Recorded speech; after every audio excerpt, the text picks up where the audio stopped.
The morning sun rose over New Haven just like it had for the past 20 years since humans first settled on this peaceful world. Children ran through the streets of Harmony City, laughing as they played games before school started. Parents waved goodbye from doorways, coffee cups in hand, watching their kids join friends at the bus stops. Commander Jake Morrison stood on the observation deck of Defense Station Alpha, looking down at the planet below. He could see the morning lights twinkling across the continents. New Haven was home to over 2 million people, and most of them were families with children. The planet had the best schools in human space, with kids coming from dozens of worlds to study here. Jake sipped his coffee and smiled. This was supposed to be a quiet assignment. Nothing ever happened out here in the Rim territories. The biggest excitement they usually got was helping lost cargo ships find their way home. That changed at exactly 0847 hours when sensor operator Lisa Park looked up from her station with wide eyes. "Commander, I'm reading multiple contacts dropping out of hyperspace, big ones." Jake set down his coffee and walked over to her station. The display showed 15 massive ships appearing in formation around New Haven. These weren't human vessels. The design was all wrong. Too angular, too dark, with weapon arrays that looked like the mouths of giant beasts. "Get me a channel to the planet," Jake ordered. "And sound general quarters." Down on New Haven, Dr. Lisa Bennett was reviewing supply, reports in her office when her assistant burst through the door. "Ma'am, there are alien ships in orbit, 15 of them." Lisa dropped her papers and ran to the window. Even from the planet's surface, she could see dark shapes moving across the sky, blocking out stars. Her hands shook as she reached for the emergency communication device. The alien fleet commander's voice filled every speaker on New Haven and the defense station. The voice was harsh, like metal scraping against stone. "I am War Marshal Vexthul of the Caltharian Empire. You humans have expanded too far into our territory. You will surrender all your worlds in this sector immediately, or face the consequences." Jake grabbed his communicator. "This is Commander Morrison of the Human Defense Force. New Haven is a peaceful colony with families and children. We have no military installations here except this single defense station. There must be some mistake." "There is no mistake, human. You have 1 hour to evacuate all adult humans from the planet. Leave the young ones behind." The line went dead. Jake stared at his communicator in horror. Leave the children behind? What kind of demand was that? On the planet below, panic spread through every city and town. Parents rushed to schools to collect their children. Teachers like Amy Foster tried to keep the kids calm while buses and cars jammed every road leading out of the cities. "Where are we going, Miss Foster?" asked 8-year-old Tommy while she helped him pack his school bag. "Just on a little trip, sweetheart. Your mom and dad will meet us at the spaceport." But Amy knew the truth. There weren't enough ships on New Haven to evacuate everyone, especially not in 1 hour. The planet had maybe 50 small transport vessels, enough for a few thousand people at most. Dr. Bennett worked frantically from the planetary command center, trying to coordinate some kind of evacuation. Engineer Paul Davis ran calculations on his computer, his face growing paler with each number. "Lisa, it's impossible," he said quietly. "Even if we had every ship working perfectly, we could maybe get out 50,000 people. That leaves almost 2 million behind." "Keep trying," Lisa said, though her voice cracked. "Maybe they're bluffing. Maybe they just want to scare us." The hour passed too quickly. Parents held their children close in overcrowded shelters. Some families had made it to the small spaceport, but most remained in their homes, not knowing what else to do. Commander Morrison tried one more time to contact the alien fleet. "War Marshal Vexthul, please reconsider. These are innocent civilians. If you need something from us, let's negotiate." "Negotiation time is over, human. You have failed to comply. Now you will learn the price of defying the Caltharian Empire." The largest ship in the alien fleet began to glow with a sickly green light. Energy built up along its hull in patterns that hurt to look at directly. Jake had never seen anything like it. "All ships, all stations, this is Defense Station Alpha." Jake broadcasted on all frequencies. "Unknown alien weapon charging. All civilians take cover immediately." The weapon fired, It wasn't like any weapon humans had ever seen. Instead of explosive beams or missiles, it sent out waves of invisible energy that washed over the entire planet like ghostly tides. The energy passed through buildings, through walls, through everything without causing any visible damage. At first, nothing seemed to happen. Then the screaming started. In every school, every playground, every home across New Haven, human children suddenly collapsed. Not the adults, just the children. Every human being under the age of 16 simply fell where they stood, their eyes rolling back, their small bodies convulsing once before going completely still. Amy Foster watched in horror as her entire classroom of students dropped to the floor in perfect unison. She ran from desk to desk, checking pulses, trying to find any sign of life. Nothing. They looked peaceful, like they were sleeping, but they were gone. All of them. Every single child on the planet. In Harmony City's main hospital, Nurse Mary Collins ran through the pediatric ward as alarms blared from every room. Every child patient, from newborn babies to 15-year-old teenagers, had died at exactly the same moment. The adult patients in other wings were unharmed, confused about the noise. Dr. Bennett stood in the command center, listening to reports, flooding in from every settlement on New Haven. The same story everywhere. All the children were dead. All the adults were alive and unharmed. 800,000 children. Gone in an instant. The alien war marshal's voice returned, now carrying a tone of satisfaction. The purge beam has completed its demonstration. This weapon targets the specific genetic markers of young humans. Your offspring are dead, but you, adults, remain to carry our message to the rest of your species. Jake Morrison gripped the railing of his observation deck so hard that his knuckles turned white. Below him, New Haven looked the same as it had that morning, but he knew that something fundamental had changed forever. You have 30 days to surrender all human territories in this sector to the Caltharian Empire, Bexthal continued. If you refuse, every human world will suffer the same fate as New Haven. Your choice, humans. Submit or watch your future die one planet at a time. The alien fleet vanished as quickly as it had arrived, leaving behind a world of parents without children, teachers without students, and a silence that felt heavier than gravity itself. Commander Morrison activated his emergency beacon, sending a priority message to Earth and every human world. His hands shook as he recorded the transmission. This is Defense Station Alpha at New Haven. We have suffered an unprovoked attack by an alien force calling itself the Caltharian Empire. They have deployed a weapon that specifically targets human children. All minors on New Haven are confirmed dead. I repeat, 800,000 human children have been murdered. The enemy has demanded surrender of all human territories in 30 days. Request immediate assistance and guidance. Down on New Haven, Farmer Joe Martinez sat in his kitchen, staring at his son's empty chair at the breakfast table. The boy's cereal bowl was still there, spoon resting where he had left it when he heard the school bus coming. That had been 6 hours ago. The silence was the worst part. No children playing in the streets, no school bells ringing, no laughter from the playgrounds, just the sound of adults crying and the wind blowing through empty swing sets. As night fell over New Haven, parents held each other and wept for their lost children. But in that grief, something else began to grow, something harder and angrier than the Caltharian Empire had expected. They had wanted to break humanity's spirit by taking their future.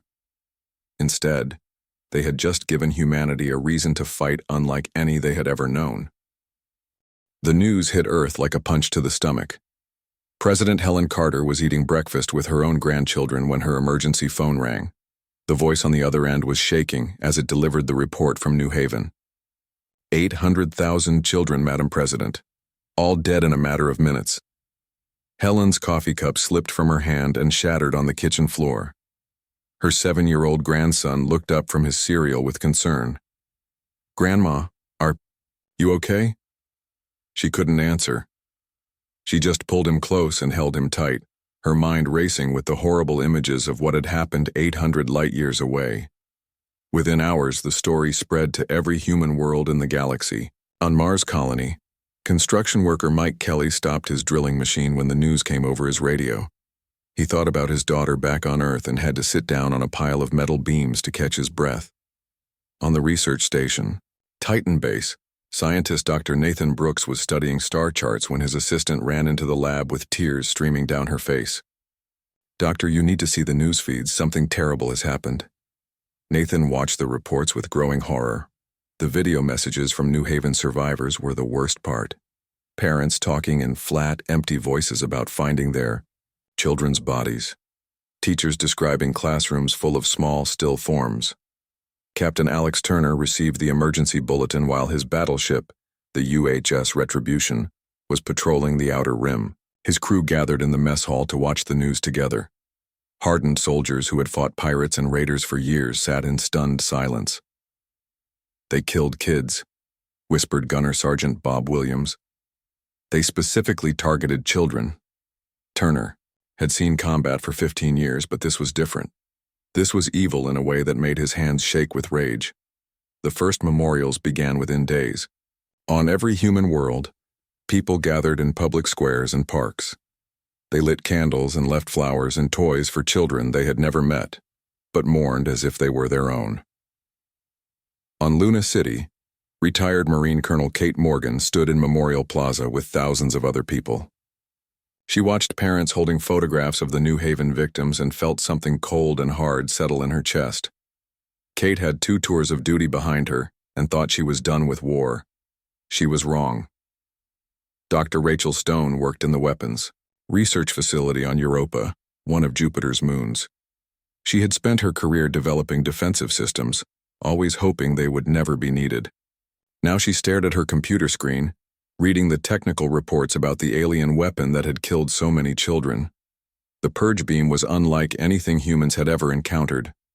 It somehow identified and targeted specific genetic markers, shutting down young human nervous systems while leaving adults completely unharmed. The precision was terrifying. "We need to understand this technology," Rachel told her research team, not to copy it, but to stop it. Her team had never seen her look so determined. Within hours, they were working around the clock, barely stopping to eat or sleep. Meanwhile, reports kept coming in from New Haven. Survivor Amy Foster sent a video message that was broadcast across human space. She sat in what used to be her classroom, now empty of desks and chairs. "I taught 2nd grade for 12 years, she said quietly. "I watched thousands of children learn to read, learn to think, learn to dream about their futures. In one morning, all of that was erased. Not by accident, not by disease, but by creatures who chose to murder children to make a point." Her voice never rose above a whisper, but her words carried more power than any shouting speech. On New Haven itself, the survivors were trying to figure out how to keep living. Dr. Lisa Bennett worked 18-hour days coordinating relief efforts, but nothing could fill the terrible silence that had fallen over the planet. Engineer Paul Davis walked through Harmony City's main street and saw empty playgrounds and silent schools. Shop windows still displayed children's toys and clothes that would never be bought. The ice cream truck sat abandoned in the town square, its cheerful music box broken and still. "We can't stay here," Paul told Lisa during one of their planning meetings. "This place is like a tomb now." But many of the survivors refused to leave. They said abandoning New Haven would be abandoning their children's memory. The 30-day deadline became a countdown that every human in the galaxy watched. News programs showed the numbers ticking down hour by hour. 29 days left, 28 days, 27. President Carter called an emergency session of the Human Colonial Council. Representatives from every human world gathered on Earth to decide how to respond to the Caltharian ultimatum. "They want us to surrender 12 worlds with over 50 million people," said Councilman Jerry Brooks from Alpha Centauri. "If we give in to this demand, what stops them from demanding more? If we don't give in, they'll kill more children," replied Councilwoman Susan Hayes from Proxima Colony. "Can we take that risk?" The debate went on for hours, but President Carter could see that her people were not thinking about surrender. They were thinking about war. Admiral Grace Phillips commanded the human space fleet from her headquarters on Ganymede. She had been studying intelligence reports about the Caltharian Empire for weeks now. What she found was not encouraging. "They have better ships, better weapons, and more experience fighting wars," she told her staff officers. In a straight fight, we would lose badly. But Captain Rick Stone, one of her most trusted commanders, raised his hand. Ma'am, when has humanity ever fought a straight fight? We win because we adapt, because we think differently, because we refuse to quit. Phillips nodded slowly. She had been thinking the same thing. Something strange was happening across human space. Without any official orders, people began volunteering for military service. Retired soldiers showed up at recruitment centers. Factory workers started working overtime to produce military supplies. Scientists offered their services to weapons research programs. On Mars, Mike Kelly quit his construction job and signed up with the Colonial Marines. "I've got a daughter to protect," he told the recruiting sergeant. Dr. Brooks on Titan Base abandoned his astronomy research and joined Dr. Stone's team on Europa, working on countermeasures to the purge beam. Colonel Morgan came out of retirement and reported to Admiral Phillips for active duty. "I'm too old to have children of my own," she said, "but every human child is my responsibility now." The response wasn't just military. Civilian engineers began designing new ship modifications. Computer programmers developed better targeting systems. Even farmers increased food production to support military operations. But it was the children themselves who provided the most powerful motivation. On every human world, kids who had heard about New Haven began sending messages to their leaders. 10-year-old Emma Johnson from Earth wrote to President Carter, "Please don't let the bad aliens hurt any more kids. We're scared, but we trust you to keep us safe." 12-year-old Danny Park from Mars Colony recorded a video message. "My mom says there are monsters in space who hurt children. Please stop them before they come here." These messages were shared on news programs across human space. They showed what was at stake, not just territory or resources, but the future of the human race. As the deadline approached, something became clear to everyone watching. Humanity was not going to surrender. They were not going to negotiate. They were not going to try diplomatic solutions. They were going to fight. President Carter made this official in a speech broadcast to every human world. She stood at a podium, with photographs of the New Haven victims displayed behind her. "The Caltharian Empire has made a terrible mistake," she said. "They thought they could break our spirit by taking our children. Instead, they have awakened something that should have remained sleeping. We do not forget our dead. We do not forgive those who murder innocents, and we are coming for you." The speech was deliberately transmitted to Caltharian monitoring stations. Let them hear it. Let them know what they had started. On New Haven, Commander Morrison received new orders from Earth. Instead of evacuating the defense station, he was being reinforced. Ships and troops were on their way. "We're not abandoning this place," Morrison told his crew. "We're turning it into a fortress. When the Caltharians come back, they're going to find us ready." The 30-day countdown continued, but now it counted down to something different than surrender. It counted down to the moment when humanity would show the galaxy what happened to those who harmed human children. 20 days left. 19 days. 18 days. The grief was still there, as deep and painful as ever. But underneath it, something harder was growing.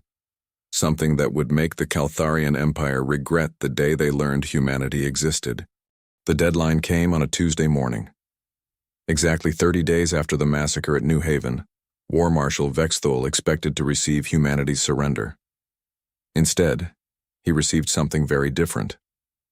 President Carter's final message was broadcast simultaneously to every corner of human space and transmitted directly to the Caltharian fleet. She stood in the Oval Office, flanked by military advisors, her face calm but her eyes burning with cold fire. "War Marshal Vexthul and the Caltharian Empire," she began. 30 days ago you murdered 800,000 human children. You thought this would make us surrender. You were wrong. You have awakened something that should have remained sleeping. We do not forget. We do not forgive. We are coming." The transmission ended with no demands, no negotiations, no diplomatic language. Just a promise that chilled even human listeners who heard it. Vexthul watched the message from his flagship bridge and laughed. "Foolish humans, let them come. We will crush their pathetic fleets and purge their remaining worlds." He had no idea what he was about to face. The war began at exactly 0800 hours, Earth Standard Time. It didn't start with a single battle or a formal declaration. It started everywhere at once, as if humanity had become a single organism focused on one purpose.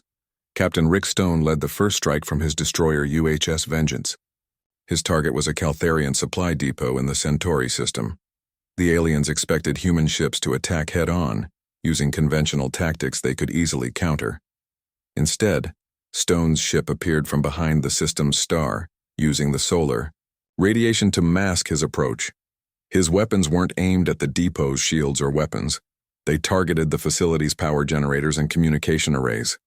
"Hit them where they can't defend," Stone told his crew as they fired. "Make them blind and helpless." The depot was destroyed before it could send a distress signal. More importantly, Stone's crew captured intact Caltharian equipment and data files that would prove invaluable to human scientists. Similar attacks happened across a dozen systems simultaneously. Lieutenant Colonel Kate Morgan led Special Forces raids against Caltharian outposts, using tactics the aliens had never encountered. Her teams didn't try to conquer territory. They destroyed supplies, captured intelligence, and disappeared before reinforcements could arrive. "We're not fighting their kind of war," Morgan explained to her soldiers. "We're fighting a human war, fast, smart, and absolutely ruthless." The Caltharians had conquered many species over the centuries, but they had always faced conventional resistance. Armies that fought on battlefields, fleets that engaged in direct combat, governments that could be negotiated with or intimidated. Humanity offered none of these things. Dr. Rachel Stone's research team had made a breakthrough in understanding the purge beam technology. Working around the clock for 30 days, they discovered that the weapon relied on targeting specific genetic markers in human DNA. "We can't build a shield against it," Rachel explained to Admiral Phillips during a secure video call. "But we can do something better. We can turn it against them." Instead of trying to copy the weapon, human scientists had developed something called a biological disruption field. It would scramble the targeting systems of any purge beam, making it useless against human populations. More importantly, they had learned how to reverse the beam's effects. The same technology that targeted human children could be modified to target Caltharian biosystems, shutting down their advanced biotechnology that powered their ships and weapons. Dr. Nathan Brooks, now working with Rachel's team, made the first successful test. "It works," he announced to the research facility. "We can make their own weapon technology turn against them." The war escalated quickly. War Marshal Vex Thule had expected to face desperate human attacks that his superior forces could easily defeat. Instead, he found himself fighting an enemy that seemed to be everywhere and nowhere at once. Human ships appeared from impossible angles, struck hard, and vanished before his fleets could respond. Caltharian commanders reported losing entire supply convoys without ever seeing their attackers. Outposts went silent without sending distress calls. "How are they doing this?" Vex Thule demanded of his intelligence officers. "Our technology is superior. Our ships are stronger. Our experience is greater." But his officers had no answers. They were fighting an enemy that refused to play by the rules of warfare they understood. Admiral Phillips revealed humanity's true strategy during a meeting with her fleet commanders. The holographic display showed the entire sector, with Caltharian positions marked in red and human forces in blue. "We're not trying to match them ship for ship," she explained. "We're dismantling their entire empire piece by piece. Every supply line, every communication relay, every support facility. We're going to make it impossible for them to function as a military force." Captain Alex Turner, commanding the UHS Retribution, studied the tactical display with admiration. "It's brilliant. Admiral, we're not fighting their war, we're making them fight ours." The coordination was incredible. Human forces across dozens of star systems worked together with precision that amazed even their own commanders. Factory workers on Mars produced exactly the right weapons at exactly the right time. Transport ships appeared where they were needed without being asked. Intelligence flowed seamlessly between military units and research facilities. It was as if the death of those children had connected every human in the galaxy to a single purpose. On New Haven itself, Commander Morrison watched as his defense station was transformed into a fortress. Engineers had installed the new biological disruption fields, making the planet immune to future purge beam attacks. More importantly, they had turned the station into a trap. When they come back here, Morrison told his expanded crew, they're going to find us waiting with their own weapon turned against them. The Caltharians tried to respond with their traditional tactics. Vexthul assembled a massive fleet to crush human resistance with overwhelming force. But when his armada arrived at the human colony of Kepler Prime, they found the planet already evacuated and the orbital defenses equipped with the new human technology. The battle that followed shocked the Caltharian fleet. Their bioweapons shut down as soon as they tried to fire them. Their ship systems, which relied on biotechnology, began failing one by one. Within hours, half of Vexthul's fleet was drifting helpless in space. Human ships appeared from the asteroid belt, where they had been hiding, and systematically destroyed the disabled Caltharian vessels. Vexthul barely escaped with 3 ships out of the 50 he had brought to the battle. Impossible, he whispered as he watched his fleet burn. They're just humans. They shouldn't be able to do this. But they were doing it. Across the sector, Caltharian forces found themselves outmaneuvered, outsmarted and overwhelmed by an enemy they had underestimated completely. The turning point came when Captain Stone's raiding force captured a Caltharian command ship intact. The intelligence they gathered revealed the location of every major Caltharian facility in the sector, including their primary fleet base at Proxima Tertius. Admiral Phillips studied the captured data with her staff. The enemy base was heavily defended, protected by orbital fortresses and patrolled by their remaining fleet. A direct attack would be costly, possibly impossible. We don't attack it, Phillips decided. We make them come to us. The plan was audacious even by human standards. Instead of assaulting the Caltharian base, human forces would systematically destroy every other target in the sector. Supply depots, communication relays, mining operations, transport hubs, everything that kept the Caltharian Empire functioning. We're going to make that base irrelevant, Phillips explained to her commanders. They can sit in their fortress all they want, but they won't have an empire left to command. The campaign that followed was unlike anything the galaxy had ever seen. Human forces moved with surgical precision, dismantling the Caltharian Empire's infrastructure piece by piece. They didn't conquer planets or occupy territory. They simply erased the enemy's ability to function as a coherent force. Colonel Morgan's Special Forces teams captured Caltharian communication centers, copying their codes and then destroying the facilities. Engineer Paul Davis, now serving with the human fleet, developed new ways to disable alien technology without conventional weapons. Nurse Mary Collins had volunteered for military service after losing her young patients on New Haven. She served aboard medical ships that treated human wounded, but also interrogated captured Caltharian personnel. Her gentle manner got information from prisoners that harsh interrogation could not. They're terrified, she reported to Admiral Phillips. They've never faced an enemy like us. They don't understand how we can coordinate so well or strike so precisely. The Caltharians had ruled through fear and superior technology for centuries.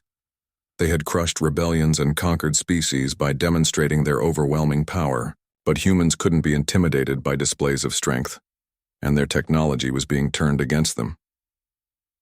War Marshal Vexthul watched his empire crumble from his command base. Reports flooded in of defeat after defeat, of facilities destroyed, and fleets scattered. His own officers were beginning to question his leadership. Perhaps we should consider negotiating with the humans, suggested one of his subordinates. 3 months after the war began, the Caltharian Empire was dying. What had once been a mighty force controlling dozens of star systems was now reduced to scattered outposts and desperate survivors hiding in the darkest corners of space. War Marshal Vexthul stood in his command center on Proxima Tertius, staring at a tactical display that showed nothing but red warning signals. Every major Caltharian facility in the sector had been destroyed or captured. His once mighty fleet was reduced to fewer than 30 ships, most of them damaged and running low on supplies. "How many troops do we have left?" he asked his aide, though he dreaded the answer. "Less than 50,000 across all remaining bases, War Marshal, and morale is failing. Many units are requesting permission to surrender." Vexthal's claws scraped against the metal console. The humans were supposed to be broken by now. The death of their children should have crushed their spirit, made them beg for mercy. Instead, it had turned them into something terrifying. Major Sam Rodriguez led the ground assault on Caltharian Base Omega-7. His Marines moved through the alien facility with deadly precision, clearing room after room of enemy soldiers who seemed more afraid than angry. "They're not fighting like they used to," Sergeant Bob Williams observed as they secured another corridor. "These aliens look like they just want this to be over." Sam nodded grimly. He had been fighting Caltharians for 3 months now, and he had watched them change from arrogant conquerors to desperate survivors. The humans showed no mercy, no quarter, and absolutely no interest in taking prisoners unless they had useful information. "Remember what they did to those kids," Sam told his troops. "Every one of these monsters knew about New Haven. Every one of them supported it." The Marines moved with a cold efficiency that had become legendary throughout human space.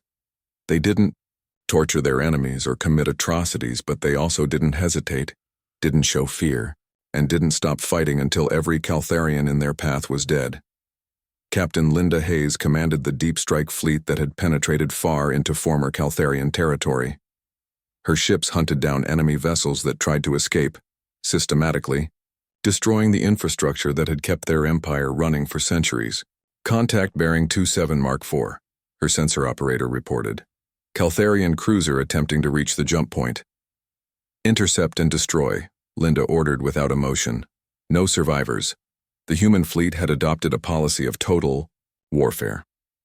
Any Caltharian ship, facility, or installation was a legitimate target. The aliens had shown no mercy to human children, so humanity would show no mercy to them. Linda watched through the view screen as her weapons turned another enemy ship into glowing debris. She thought about the 8-year-old nephew she would never see again, killed on New Haven while visiting his grandparents. The boy had wanted to be a starship captain when he grew up. Now he would never grow up at all.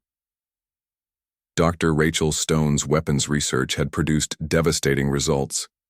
The modified purge beam technology, now called the Neural Disruptor, could shut down Caltharian biosystems from incredible distances. Entire enemy bases had simply gone dark, as their organic technology failed all at once. "We've turned their greatest weapon into their greatest weakness," Rachel explained to Admiral Phillips during a strategy meeting. "Their ships, their weapons, their communication systems, everything depends on biotechnology that we can now disable at will." But the humans weren't content with just defensive measures. They had also developed new weapons specifically designed to cause maximum psychological damage to their enemies. The Screamer missiles didn't just destroy targets. They broadcast the sounds of human children laughing and playing before impact, reminding every Caltharian who heard them exactly why humanity was hunting them. Colonel Kate Morgan's special forces had become legends of terror among the remaining Caltharian troops. Her teams could infiltrate any base, eliminate any target, and disappear without a trace. They left behind only bodies and a simple message spray-painted on the walls. "Remember New Haven? We're not soldiers anymore," one of her lieutenants said after a particularly brutal mission. "We're something else, something darker." Kate understood what he meant. The war had changed them all. They still followed rules of engagement and military protocol, but underneath, they carried a cold fury that never seemed to fade. They had become humanity's instrument of vengeance, and they were very good at their job. The Caltharian Empire tried desperate measures to stop the human advance. They attempted to use other alien species as shields, forcing captured civilians to fight on the front lines. But humanity's response was swift and merciless. They liberated the enslaved species and turned them into allies seeking their own revenge against their former masters. Engineer Paul Davis now worked with a team of former Caltharian slaves, aliens who had suffered under the Empire's rule for generations. They provided detailed information about enemy weak points and helped design new weapons specifically tailored to Caltharian physiology. They made us build their ships, explained Zara, a reptilian creature whose people had been enslaved for 2 centuries. We know every weakness, every flaw in their designs. We want to help you destroy them all. The liberation of these enslaved species created a snowball effect across the sector. Entire worlds rose up against their Caltharian overlords, and humanity provided them with weapons and training. What had started as a human war of revenge was becoming a sector-wide rebellion against Caltharian tyranny.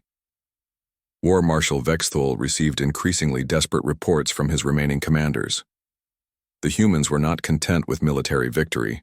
They were systematically hunting down every Caltharian in the sector, tracking them to their hiding places and eliminating them with ruthless efficiency. "They're not acting like any species we've ever conquered," reported one of his generals. "They don't want territory or resources. They just want us dead. All of us." Vexthul had begun to understand the magnitude of his mistake. The Caltharian Empire had ruled through fear and intimidation for 1,000 years, but they had never faced an enemy motivated by pure, focused hatred. Humans didn't fight for conquest or glory. They fought for the memory of their dead children. The final confrontation came when Admiral Phillips's main fleet surrounded Vexthul's remaining forces in the Proxima system. The Caltharian War Marshal had hoped to make a last stand at his heavily defended base, but the humans had other plans. "This is Admiral Grace Phillips of the Human Colonial Fleet," came the transmission on all frequencies. "War Marshal Vexthul, you are surrounded. Your empire is destroyed, your fleets are scattered. Surrender now and you will face trial for the murder of 800,000 human children." Vexthul's response was defiant. "We do not surrender to inferior species. If you want us, come and take us." The battle that followed was less of a fight than an execution. Human ships attacked from all directions, using the neural disruptors to shut down Caltharian biotechnology before moving in for the kill. The aliens' superior numbers and defensive positions meant nothing when their weapons wouldn't fire and their shields wouldn't activate. Commander Jake Morrison, still commanding the rebuilt Defense Station Alpha above New Haven, watched the battle through long-range sensors. He thought about all the children who had died under his protection, and he felt a grim satisfaction as the enemy fleet burned. "This is for Amy Foster's students," he said quietly. "This is for every kid who never got to grow up." The space battle lasted only 4 hours. When it was over, Vexthul's flagship drifted powerless and burning, its crew dead or dying. Only a handful of Caltharian ships remained, and they immediately broadcast surrender signals. Dr. Nathan Brooks, now serving aboard Admiral Phillips's command ship, studied the scanner readings with professional interest. Complete neural system shutdown across all enemy vessels. The biotechnology is completely dead. Admiral Phillips nodded with satisfaction. "Signal the Marine assault teams. Board the surviving ships and secure any prisoners, especially Vexthul. If he's still alive, I want him." The Marines found War Marshal Vexthul in his command center, badly injured but alive. The creature who had ordered the death of human children now cowered before human soldiers, begging for mercy he had never shown others. Major Rodriguez secured the War Marshal personally, looking down at the alien with cold contempt. "You wanted to see what happens when you hurt our children? Congratulations, you found out." As news of Vexthul's capture spread through human space, a strange quiet settled over the fleet. The war was effectively over. The Caltharian Empire was destroyed, its leadership dead or captured, its territory liberated by former slaves who now owed their freedom to humanity. But there was no celebration aboard the human ships. The victory felt hollow because it couldn't bring back the children who had died on New Haven. 800,000 young lives lost forever, no matter how complete their revenge had been. Admiral Phillips stood on her bridge, looking out at the debris field that had once been the enemy fleet. Behind her, communications officers coordinated with liberated worlds across the sector. The galaxy was free from Caltharian tyranny, but the price had been paid in the blood of innocence. "Ma'am," reported her aide, "we're receiving surrender transmissions from the last Caltharian holdouts." 6 months after the massacre at New Haven, the galaxy had changed forever. Where the Caltharian Empire once ruled with iron claws, there was now empty space, and the wreckage of 1,000 ships. The war was over, but the consequences would last, for generations. President Helen Carter stood before the Galactic Council on the neutral station Harmony Point, addressing representatives from dozens of alien species. The Great Hall was silent as she spoke, her words carrying the weight of humanity's victory and the promise of what would come next. The Caltharian Empire chose to murder our children, she said simply. They believed this would break our spirit and force our surrender. They were wrong. Their empire no longer exists, and their leadership will face justice for their crimes. In the front row of the council chambers, former Caltharian slaves sat as free beings for the first time in centuries. The reptilian Zara, who had helped human engineers understand enemy technology, now represented her liberated people. She watched the human president with deep respect. Other alien species looked at the humans with a mixture of admiration and fear. They had seen what happened to those who threatened human children, and the lesson was not lost on them. Admiral Grace Phillips oversaw the final phase of military operations from her flagship. The last Caltharian holdouts had surrendered 3 days ago, and now human fleets were systematically destroying abandoned enemy facilities to prevent any future resurgence. "Ma'am, we've completed the destruction of the Caltharian weapons factories in the Vega system," reported Captain Linda Hayes. "All biological warfare capabilities have been eliminated." Phillips nodded with satisfaction. Humanity would make sure that no one could ever again create a weapon like the purge beam that had killed the children of New Haven. The trials began on Earth, broadcast live to every corner of the galaxy. War Marshal Vex Thul and his surviving officers faced a human court charged with genocide and crimes against humanity. The proceedings were fair but relentless, with evidence that left no doubt about Caltharian guilt. Dr. Lisa Bennett, who had survived the massacre as New Haven's administrator, testified about the horror she had witnessed. Her voice never wavered, as she described finding classrooms full of dead children. But her eyes burned with a cold fire that made even the hardened judges uncomfortable. "They didn't die in battle," she said, looking directly at Vexthul. "They didn't die defending their homes or fighting for a cause. They were murdered while eating breakfast, playing with toys, learning their lessons. They were killed specifically because they were children." Engineer Paul Davis, who had also survived New Haven, showed the court technical evidence about the purge beam. The weapon had been designed specifically to target young humans, with no possible military application, except the slaughter of innocents. "This was not a weapon of war," Paul explained to the judges. "This was a tool for murdering children. Nothing else." The galaxy watched as evidence mounted against the Caltharian leadership.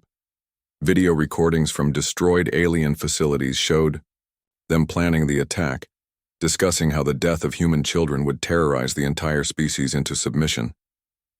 Vexthul himself remained defiant until the end.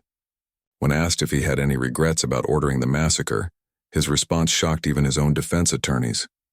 "I regret that we did not kill more of them," he snarled. "Human children grow into human adults. Everyone we spared will become an enemy of the Empire." The judges deliberated for less than an hour. The sentence was death for Vexthul and his primary collaborators, life imprisonment for the others. No one in the galaxy protested the verdict. Commander Jake Morrison was present when Vexthul was executed by lethal injection, the same method used to put down dangerous animals. The War Marshal's last words were a curse against humanity, but Morrison felt only emptiness. No amount of justice could bring back the children who had died under his protection. As the trials concluded, humanity began implementing what became known as the New Haven Doctrine. President Carter announced the new policy during a speech that was broadcast to every civilized world. "Humanity seeks peace and cooperation with all species," she declared.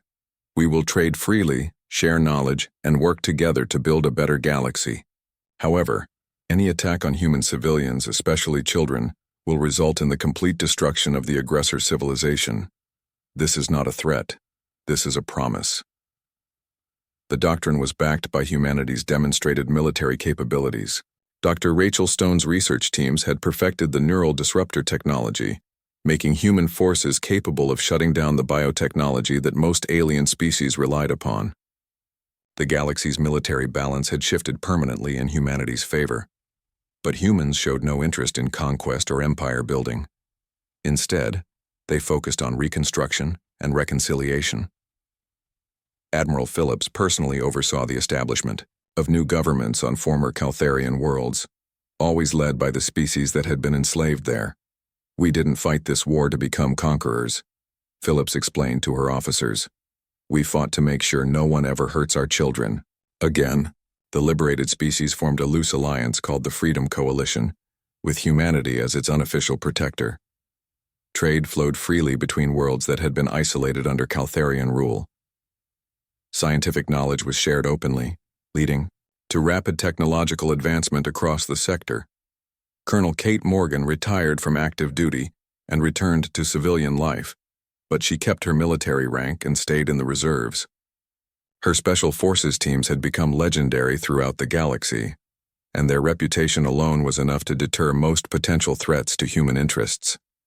"We proved that humanity can be absolutely ruthless when necessary," she told a gathering of military historians. "But we also proved that we know when to stop. We didn't become monsters. We became protectors." Captain Rick Stone was promoted to admiral and given command of the new Sector Defense Force, a joint human-alien military organization dedicated to preventing future atrocities. His flagship was named UHS New Haven, in memory of the children who had died there. Dr. Nathan Brooks returned to his astronomical research, but now he studied the star patterns around former Caltharian worlds, looking for signs of any hidden facilities that might have escaped destruction. Humanity would make sure that no remnant of the Empire could ever threaten innocent lives again. The greatest healing came at New Haven itself. The planet that had been a tomb of silence slowly came back to life as volunteers from across human space worked to rebuild it. New schools were constructed, new homes built, new hope planted in soil that had been watered with tears. Dr. Bennett chose to stay on New Haven and oversee the reconstruction. She had refused offers to transfer to other worlds, saying that someone needed to guard the memory of what had happened there. Amy Foster, the teacher who had lost her entire class to the purge beam, also remained on New Haven. She opened a new school in the rebuilt Harmony City, welcoming children from across the galaxy whose parents wanted them to learn about courage and sacrifice. "This is where the galaxy learned that humanity protects its children," she told her new students on the first day of class. "This is where evil was stopped, and this is where the future begins." The memorial to the 800,000 dead children was built in the center of Harmony City.